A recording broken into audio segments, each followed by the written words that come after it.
Hello बच्चों, मैं अमतेश श्रीवास्तव स्वागत करता हूं आप सभी का हमारे YouTube channel trust in excellence पर। 12वीं फिजिक्स का अध्याय 4 आज शुरू होगा और अध्याय 4 का नाम भी लिखा गया गतिमान आवेश और चुंबकत्व, और इसकी पहली हेडिंग है विद्युत धारा का चुंबकीय प्रभाव तथा ओस्टर्ड का प्रयोग। अब इसका कॉन्सेप्ट समझिएगा। आपने चुंबक देखा होगा और चुंबक के चारों ओर लोहे जैसी वस्तु को आप रखेंगे, लोहा ना, तो वो लोहे को आकर्षित करता है। लोहा हो या निकिल हो, इन सबको आकर्षित करने का गुण किसमें होता है? इसका मतलब उसके चारों ओर कौन सा क्षेत्र है? चुंबकीय क्षेत्र है। ओस्टर्ड ने भी एक प्रयोग किया चुंबकीय क्षेत्र के लिए। आपको पता, अगर कोई तार जिसमें धारा बह रही हो, कोई तार जिसमें क्या बह रही हो, उसके चारों ओर कौन सा क्षेत्र होगा? आप बताएं।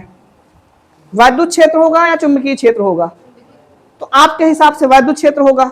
लेकिन ओस्टर्ड ने इसका प्रयोग किया और इस प्रयोग पर आधारित इन्होंने जो निष्कर्ष निकाला वो यही था कि अगर किसी चालक तार में धारा प्रवाहित हो रही है ना, तो चालक तार के आसपास के क्षेत्र में चुंबकीय क्षेत्र होता है। क्या होता है? चुंबकीय क्षेत्र होता है। यही था ओस्टर्ड का प्रयोग, विद्युत धारा का चुंबकीय प्रभाव। अर्थात यदि किसी तार में धारा प्रवाहित हो रही हो तो उस तार के चारों ओर चुंबकीय क्षेत्र होता है। यही होता है विद्युत धारा का चुंबकीय प्रभाव। मतलब धारा से भी आप चुंबक का प्रभाव देख सकते हैं। समझ में आया? तो अगर इसका कॉन्सेप्ट लिखना तो यही लिख सकते हैं कि यदि किसी चालक तार में धारा प्रवाहित हो रही है तो चालक तार के चारों ओर, चालक तार के मतलब चुंबकीय प्रभाव होता है। चालक तार के चारों ओर चुंबकीय क्षेत्र उत्पन्न होता है। अब आते हैं ओस्टर्ड का प्रयोग, जिससे आपको ये जो बात हमने बताई है ये और क्लियर हो जाएगा। ओस्टर्ड ने एक प्रयोग किया। प्रयोग ये था इनका, इन्होंने एक चालक तार लिया। चालक तार को आप अच्छे से जानते हैं। चालक तार का मतलब जिसमें धारा बह सके, चालक को वही नाम देते हैं ना, जिसमें धारा का प्रवाह आसानी से हो। एक चालक तार लिया और नीचे इन्होंने एक चुंबकीय सुई रखी।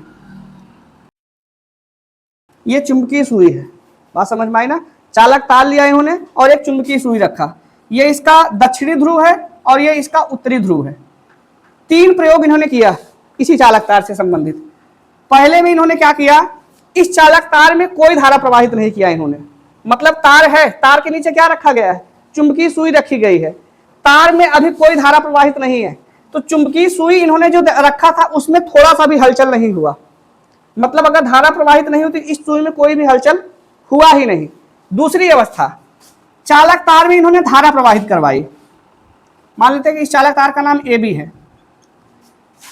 AB, इस चालक तार के नीचे फिर से वही चुंबकीय सुई रखा गया, लेकिन कब? जब चालक तार में धारा प्रवाहित की गई तब। ठीक। अब जब धारा इन्होंने प्रवाहित किया, चुंबकीय सुई रखने का पोजीशन यही है। अब ये चुंबकीय सुई जिस तरह धारा बह रही थी उधर उठ गया। अर्थात अगर इसकी स्थिति बनाए तो ये ऐसे बनेगी। ये इनका दूसरा प्रयोग हुआ कि यदि चालक तार में धारा A से B की तरफ प्रवाहित किया जाए तो देखिए चुंबकीय सुई जो है वो B की तरफ उठ गया है ना। चुंबकीय सुई में विक्षेप हुआ कि नहीं हुआ? हिला डुला।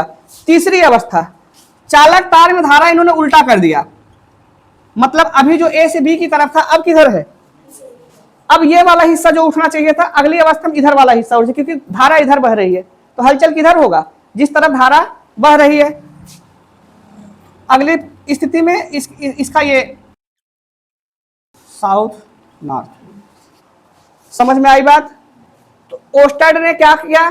3 प्रयोग किए। 3 प्रयोग। पहला, चालक तार जो उसके नीचे चुंबकीय सुई उन्होंने रखा। चालक तार में धारा ही नहीं बहाया उन्होंने, मतलब उसको धारा से कनेक्ट नहीं किया गया, तो चुंबकीय सुई थोड़ा सा भी नहीं हिला डुला। अगली अवस्था, चालक तार में इन्होंने धारा प्रवाहित की, किधर? A से B की तरफ, तो चुंबकीय सुई में विक्षेप हुआ, किधर? A से B की तरफ। बात समझ में आई? ऐसे ही यहां पर इन्होंने धारा प्रवाहित की B से A की तरफ, तो चुंबकीय सुई भी विक्षेपित हुआ, किधर? B से A की तरफ। बात समझ में आई ना? तो निष्कर्ष इनका यह निकला कि यदि धारा प्रवाहित हो रही है तो चुंबकीय सुई विक्षेपित हो रहा है। और चुंबकीय सुई कब विक्षेपित होता है?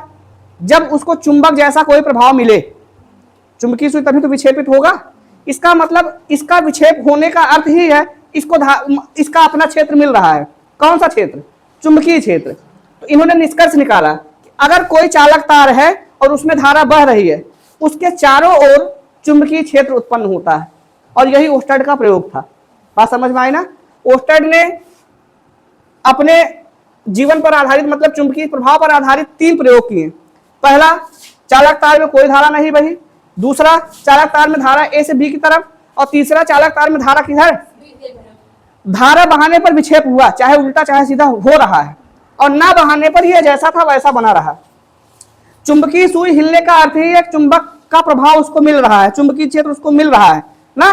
तो निष्कर्ष यही निकला कि यदि किसी चालक तार में धारा प्रवाहित होती है ना, तो उसके आसपास चुंबकीय क्षेत्र उत्पन्न होता है। यही ओस्टेड का प्रयोग है। बात समझ में आई? तो यही इस हेडिंग का तात्पर्य भी था।